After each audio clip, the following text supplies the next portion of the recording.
আমরা তো রাস্তায় থাকতে চাই না, আগেই বলেছি। আমরা সব সময় চাই স্কুলে যেতে, দাবি আদায় না হওয়া পর্যন্ত মাঠে থাকবো। নিয়োগ বিধিমালা 2025 অনুযায়ী আমাদের উল্লেখ থাকতে হবে। নিয়োগ বিধিমালা 2025-এর বাইরে আমরা কোনো কিছু মানবো না, কারণ আমরা নিয়োগ বিধিমালা 2025 নিয়োগপ্রাপ্ত হয়েছে। পরবর্তী যে নোটিশটি আসছে, আমাদেরকে বলা হয়েছে 1 অক্টোবর যোগদান আর 2 অক্টোবর প্রদান বলা হয়েছিল, 2 অক্টোবর শুক্রবার করেছে।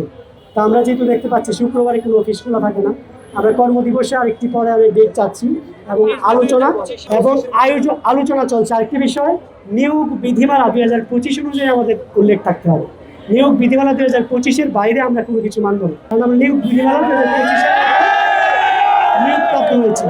এই জন্য আমাদের পরবর্তী নোটিশটি আসছে, সেটি আমরা দেখব, আলোচনা করব, তারপরে আমাদের পরবর্তী কর্মসূচি অথবা আমাদের যে পরবর্তী সিদ্ধান্ত সেটি জানিয়ে দেওয়া হবে। আমরা তো আমাদের দাবি আদায় না হওয়া পর্যন্ত মাঠে থাকবো, দিন রাত যে কোনো আপাতত আমাদের অন্য কোনো কর্মসূচি নাই, যেহেতু প্রশাসন আমাদেরকে সহায়তা করছে, আমাদের দাবিগুলো শুনছে, নোটিশ দিচ্ছে, আমরা নোটিশের ব্যাখ্যা চাচ্ছি, আমরাও চাচ্ছি। আমরা তো রাস্তায় থাকতে চাই না, আগেই বলেছি। আমরা সব সময় চাই স্কুলে যেতে। এখন তারা যে নোটিশটা দিতে চাচ্ছে সেটা দেখে আমরা সিদ্ধান্ত নিই। এর আগে আমরা মাননীয় প্রতিমন্ত্রী মহোদয়ের সাথে গিয়েছিলাম মন্ত্রণালয়ে।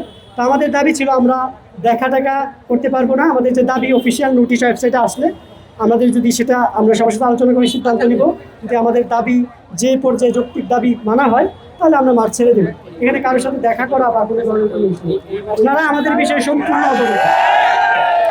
এখানে আমরা যারা আছি সারা বাংলাদেশে 61 জেলা থেকে আমরা এসেছি, কারণ যৌক্তিক দাবি সবার দাবি, এখানে দাবিটা এককভাবে কারণ 14,000 আমরা এখানে আসতে